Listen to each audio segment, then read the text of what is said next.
Hello, everyone. Welcome to CSRBOX Impact Talks, the show where we explore how organizations and individuals are creating positive change in India and world at large.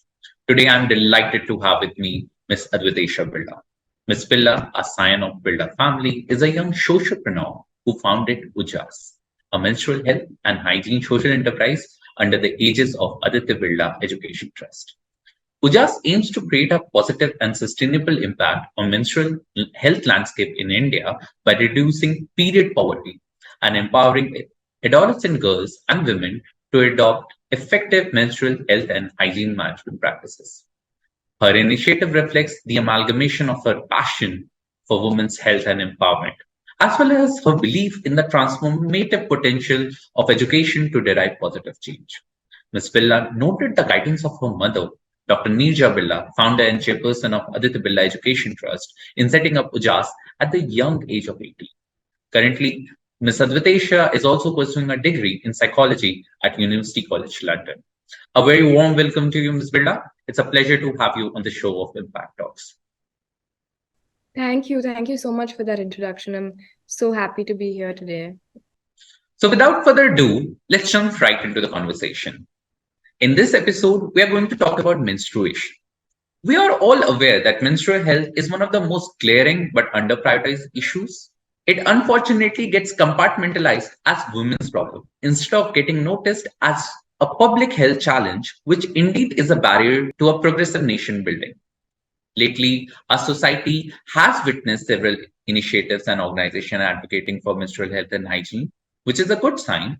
But for the benefit of our audience, can you elaborate what brought you to this sector and what was your intent behind it? Yes, absolutely. So I think there were multiple factors that, propelled me to take up this cause.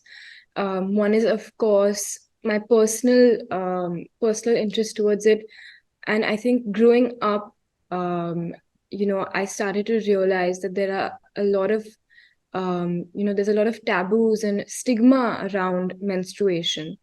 And even in our own circles, people we know very closely still, believe in some of those myths and still practice some things that, we might consider to be very age old. So I think that's how it all started, is when I started to realize that this is a topic that people shy away from, not comfortable talking about openly. There's a lot of shame associated with it. And I think that's what, I was really intrigued by that, because um, at my house, I was never made to feel differently because I had my periods or anything like that. So I think that's how it all started. And when I started reading up and researching about it more, I realized, how serious the issue really is, especially in rural India. And I think that's when I sort of realized that this is definitely something that I want to, work in, and I would like to contribute to this cause. I think um, it's also about empowering young girls and women. I think that, uh, you know, of course, the intent behind Ujaas is to empower individuals, empower young girls by providing them with necessary knowledge. So we conduct awareness sessions for girls. And along with that, we also, of course, distribute sanitary napkins. We make it more affordable and accessible to young girls in rural India. So yes, I think that's how it all started. Well, it's inspiring to know the journey, the story that nurtured you and eventually led to the founding of Ujaas. Many girls and even women out there are not aware of the experiences that they have to go through during the period of menstruation. So, in this regard, Ms. Birla, I would like to know your views on menstruation experiences that change with age from menarche to menopause and the physical, emotional, and societal implications of these kind of sort of life stages that a girl or woman has to go through in childhood. Definitely. So, of course, while I'm not a medical expert, but working with on this cause, I have come to understand a few things. So, definitely, menstruation and experiences with menstruation definitely do change with age from menarche to menopause. Menarche being the first time a girl gets her period, which is often accompanied by a lot of uncertainty, a lot of anxiety, especially, if a girl is not prepared, doesn't have the right knowledge and isn't equipped with the right information on what periods are or how to deal with them in the right manner. So there's definitely a lot of uncertainty, um, and of course there's a lot of stigma as well attached to menstruation. And then as women progress, they navigate through their monthly cycles, which comes with, of course, its hormonal shifts, which then affect emotions and their mood, and thereby also affect energy levels. I think emotionally, like I said, the early years, there is a lot of curiosity. There's a lot of also confusion, I would say. A lot of girls don't even know what periods are until they get their first period, which I think is, you know, it's just so telling and it goes to show that clearly there's a lot of awareness that still needs to be created. And there are a lot of conversations that we still need to start having. And I think that menopause is then, of course, comes around the age of 45 to 55, which signals the end of the reproductive years. And I think that as well comes with its own, range of emotional and physical changes that a woman goes through. So yes, I think that's how it changes with age. It's great to know how organizations like Ujaas are taking such critical conversations forward. My next question to you, Ms. Birla, is related to taboo and traditional practices that are associated with menstruation. Like aging, menstruation is also a natural process, but there doesn't seems to be enough awareness about the same. You being at the forefront of empowering women and breaking the taboo associated with menstruation, do you think that in today's day and age, our society has acceptance towards having open conversations regarding women's health? Definitely, I think over the years there has definitely been a shift. There have been, we have made strides in breaking the taboo and fostering open conversations to a certain extent. There is a shift in awareness. People are more aware, especially I think the young generation. They are more empowered. They are able to talk about it more freely. Having said that, I still think that there's a lot of work that's still left to be done. While of course some segments of our society have become more accepting, there are still a lot of parts of our society in which there are still a lot of taboos and there's a lot of stigma. So I think that while we have definitely, we have progressed, I think there's a really long way to go. And I think until and unless all of us, all parts of society from all stratas are, not moving in the correct direction, I think that, there'll always be a lot more that needs to be done. With that being said, how do you think that these conversations, these open conversations, actually translates to influencing women's health in a positive manner? Definitely, I think, when a woman feels like she can address her needs without her health needs specifically, without feeling shy, without feeling ashamed, or, there's no guilt associated, I think we do tend to prioritize it much more. So, yes, to a very large extent, I do think that women health in general is associated with the ability to have open conversations. I think if girls and women feel like there's something they can't talk about. For example, menstruation. A lot of girls feel like they can't talk about that with their parents or with their fathers because that's how they've been, brought up in that environment where it's looked down upon. And I think the impact of that is going forward. If they have certain questions or if they have, if they're in any certain situation where they need help, medical help, they may not be able to address that, or they may not be able to ask for help because the shame is so ingrained, and they're made to feel like it's something they can't talk about. So yes, definitely, I think that if we do encourage more open conversations, then I think that it would have a direct impact on better women health as well. That's a very important point you have made there about how these open conversations about a topic or a issue like menstruation correlates to a person's well-being. In that regard, do we think that these conversations and communications also have a larger societal imperative at macro level, like for instance in policy making and others? I'm glad you brought this up. Actually, it's a very, very important point. I think um, because so many people are now talking about menstruation, a lot of organizations are, taking this up. I think it has led to quite a lot of significant policy change. In recent years, we've witnessed that government bodies have implemented more inclusive policies, like providing free or uh, you know um, uh, free sanitary products, in schools or in public places, which then goes to increase accessibility and increase the use of sanitary products.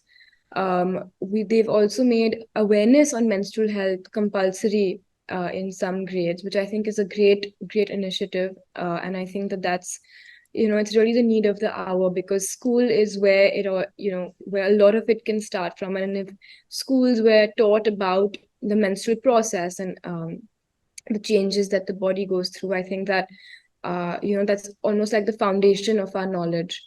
I think over and above that, a lot of corporates have also started giving menstrual health leaves, which I think is so important for, female employees, as well as, providing work from home options for them. So I think, yeah, I think there is a lot of policy change that is happening, that is, happening and is very beneficial to our society as a whole. It's encouraging to see the recent developments and the policy changes that are being undertaken to shift the perception towards menstruation. However, unlike other behavioral change issues, we see a lot of gender disparity when it comes to raising awareness around menstruation. While we know that menstruation is not a woman's issue, even today in menstrual hygiene workshop, we see more women, more girls than boys. What are the ways in which we can really integrate gender inclusivity while we are talking about menstruation? What are your thoughts about this? I think it's absolutely essential. I think that it all comes down to realizing that menstruation is not a women's issue. It's a human phenomenon, and I think that that's what we're trying to do at Ujaas. Is, of course, while we are aiming to educate young girls and women about menstruation, it goes much more beyond that, where we're trying to also educate boys and men about it. We're looking at parents, we're looking at communities, we're doing a lot of teacher training, which includes male teachers as well. And I think that it's all about, creating a holistic approach, so that there's a positive ecosystem, so that there's a support system as well.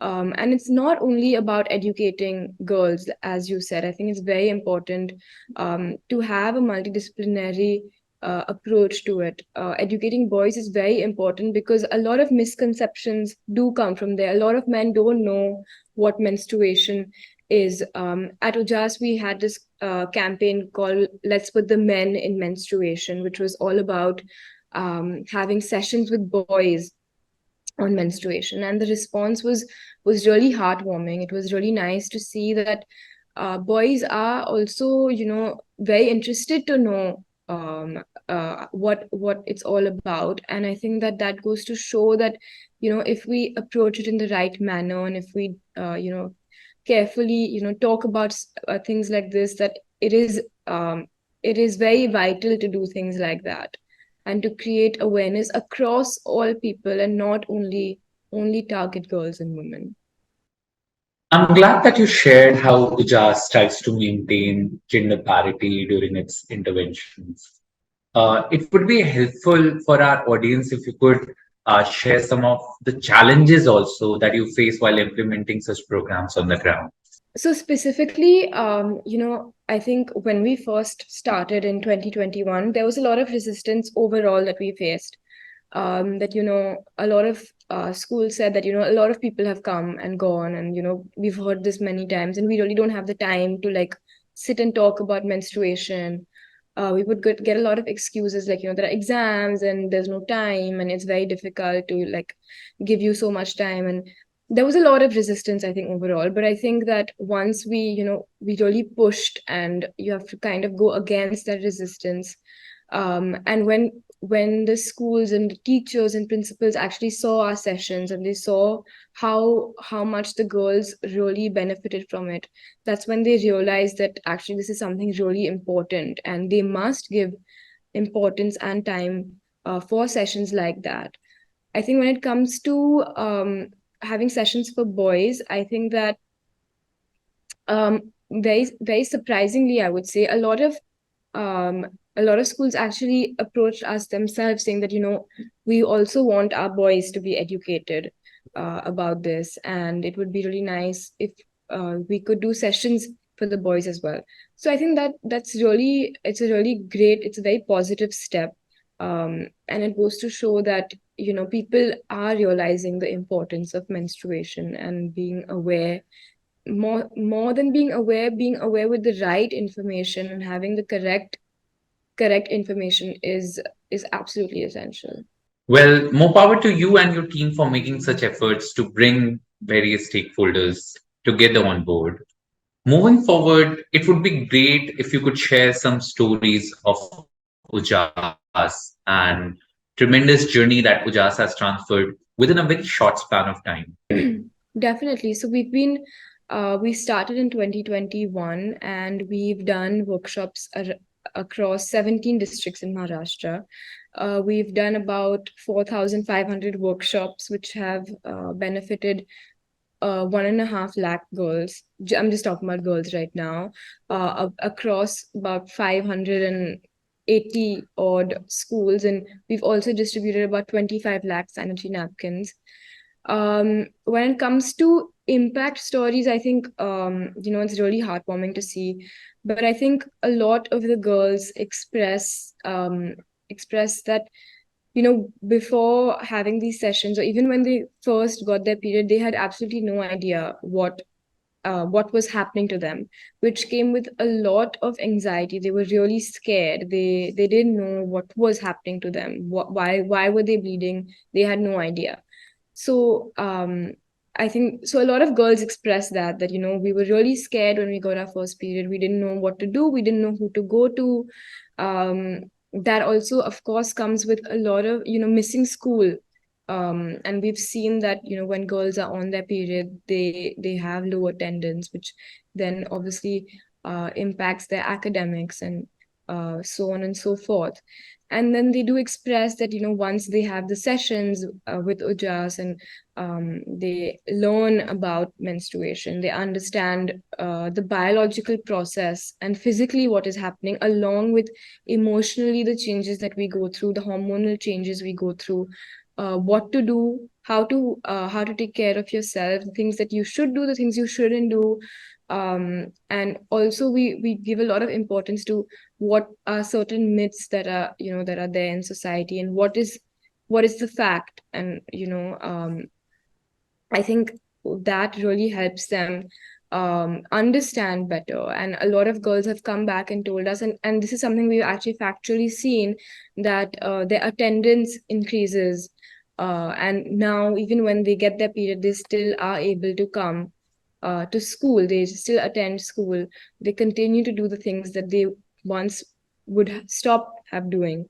So that's really heartwarming to see.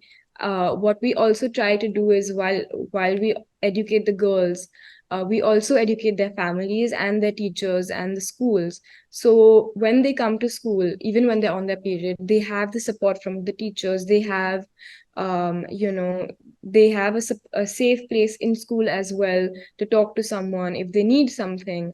And I think that's all about creating a 360-degree approach, so that even at home, she's supported with her friends, she's supported with her father, with her brother, she's supported, and even when she comes to school, she's supported with her teachers and her peers. Additionally, I also wanted to understand from you what are some of the parameters to ensure education and provisions for menstrual hygiene management, and if they are adequate in schools or not. Of course. So I think there are a lot of parameters, and it's very important to take again a holistic approach to understanding this. I think one thing is age appropriate awareness sessions and education. So that's something we do at Ujaas, is where we break it down age wise, because at different ages you need to have different information with to be able to tackle situations in the correct manner. We try to aim to start at an age before the girl gets her period, so that when she does, she's prepared and she has the right information to deal with it. So one is age appropriate and comprehensive education on menstrual health. Another thing is, I think schools must have accessible and clean washrooms. I think that's something that we've seen across, is that even if a girl is educated, she has the right information, she knows what periods are, but if there's no washroom, if there's no clean washroom, or there are no washing facilities at school, then it's a big hindrance for her. I think disposal systems is also very important. And in today's day and age, I think thinking about the environment and sustainability is equally important. I think teacher training is another very important factor that schools must take into account. I think to handle related queries, if there are, or sensitively be able to manage situations, is very important. So I think there are a lot of things, like I've said, that must be there in place, and it's not only about, like, again, I'm reiterating, not only about the girl, but there are so many different things that must be in place, for it to be adequate. Ms. Birla, it's really inspiring to see organizations like Ujaas and young leaders like you taking the charge of our country's societal concerns. My last question to you is that where do you see India faring, let's say, in its centenary year of independence when we talk about such issues like menstruation? What is your vision for India at 2046? Yeah, thank you for your kind words. Um, I think looking forward to 100 years of independence, I think there's so much potential for positive change. I think in a country like ours, I think that I'm sure that our country will continue to make positive strides by then. We've already come a long way, if I can say so, and I'm sure that in the coming years we're going to progress even more. I think this generation is very empowered, is very, very driven, very passionate, and I think they are the tomorrow. And I think I definitely envision an India where gender equality is something that's deeply ingrained in each one of us. And discussions around topics such as menstruation can happen openly and without stigma.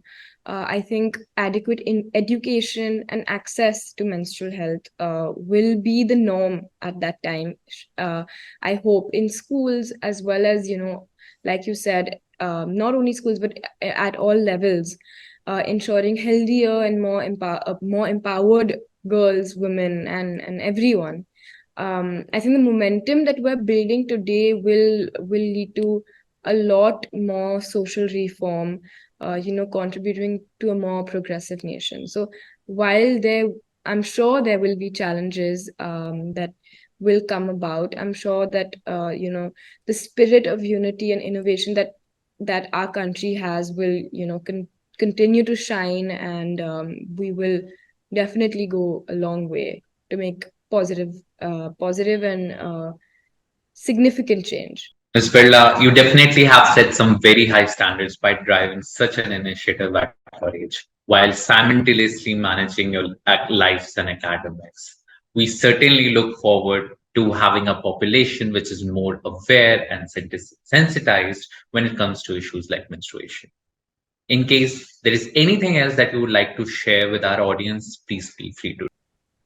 I think I think just one thing is that if you have a dream, or if you have a vision, then I think that you must do your best to follow that. It could be something very small, it could be something very big, but whatever it is, I think putting your heart and soul into it is really important.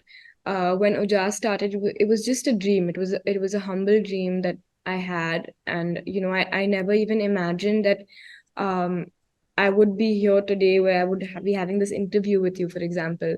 So it started really small, and it is still small, but I think that step and making that little jump is often very difficult, and it is very daunting. But just trusting yourself, trusting the process is important, and just taking that a little bit of that leap of faith can take you a long way. That's all we have time for today. I would like to thank our guest, Ms. Advaitesha Birla, founder Ujaas, for sharing her thoughts and leaving our audience with a great message of encouragement that each small step that you take can contribute to something significant.